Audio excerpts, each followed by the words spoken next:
লালমনিরহাট জেলায় সরকারি স্বাস্থ্যসেবা কার্যত ভেঙে পড়েছে। জেলার 5টি উপজেলা স্বাস্থ্য কমপ্লেক্স সহ বিভিন্ন স্বাস্থ্যসেবাদান প্রতিষ্ঠানগুলোতে 137 জন চিকিৎসকের অনুমোদিত পদের বিপরীতে কর্মরত মাত্র 37 জন।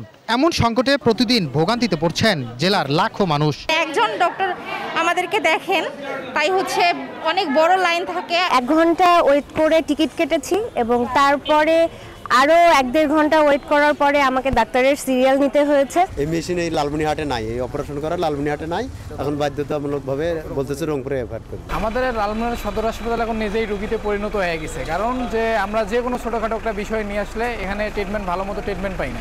একসময় আদিতমারী উপজেলা স্বাস্থ্য কমপ্লেক্সে সিজার সেবা চালু থাকলেও জনবল সংকটে তা বন্ধ হয়েছে। এখানে আমি আসার পরেই সিজার শুরু হয়েছিল।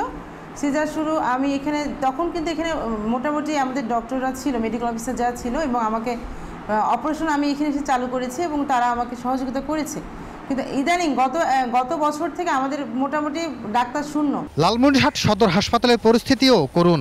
250 শয্যা থাকলেও চলছে 100 শয্যার জনবল দিয়ে, যেখানে 41 জন চিকিৎসকের জায়গায় কর্মরত আছেন 19 জন। এছাড়া রয়েছে নার্স সংকট। আমাদের 100 বেডের তুলনায় পর্যাপ্ত পরিমাণে অনেক পেশেন্ট হয়, সে তুলনায় আমাদের যেরকম ম্যান পাওয়ার থাকা দরকার সিনিয়র স্টাফ নার্স সে পরিমাণে নাই। এই কাজ করতে গিয়ে আমাদেরকে অনেক হিমশিম খাইতে হয়, অনেক রুগীর বকাবকি শুনতে হয়। রুগীর সংখ্যা কিন্তু অনেক বেশি, আমাদেরকে দেখা যাচ্ছে একজন ডক্টরকে প্রচুর পরিমাণ রুগী দেখতে হচ্ছে এবং চাপ অনেক বেশি হচ্ছে। হাসপাতাল কর্তৃপক্ষ বলছে সংকটের মধ্যেই সাধ্যমতো সেবা দেওয়ার চেষ্টা করছেন তারা। কারণ আমাদের মিড লেভেলের ডক্টর এবং যারা জুনিয়র ডক্টর মেডিকেল অফিসার তাদের সংকটটা বেশি। আমার এখানে মোট 7 জন মেডিকেল অফিসার আছে। এই 7 জন মেডিকেল অফিসার দিয়ে আমাকে জরুরি বিভাগ, বহির্বিভাগ, অন্তঃবিভাগ এদেরকে দিয়ে চালাতে হয় এবং তারা এই সেবা দিতে যে হিমশিম খাচ্ছে। জনবল সংকটের বিষয়টি একাধিকবার ঊর্ধ্বতন কর্তৃপক্ষকে জানানো হয়েছে বলছেন জেলার সিভিল সার্জন। স্বাস্থ্য অধিদপ্তরে আমরা পত্র প্রেরণ করেছি, কিন্তু এখন পর্যন্ত আমাদের কোনো ডাক্তার প্রদান হয়নি এবং পদগুলো পূরণ হচ্ছে না।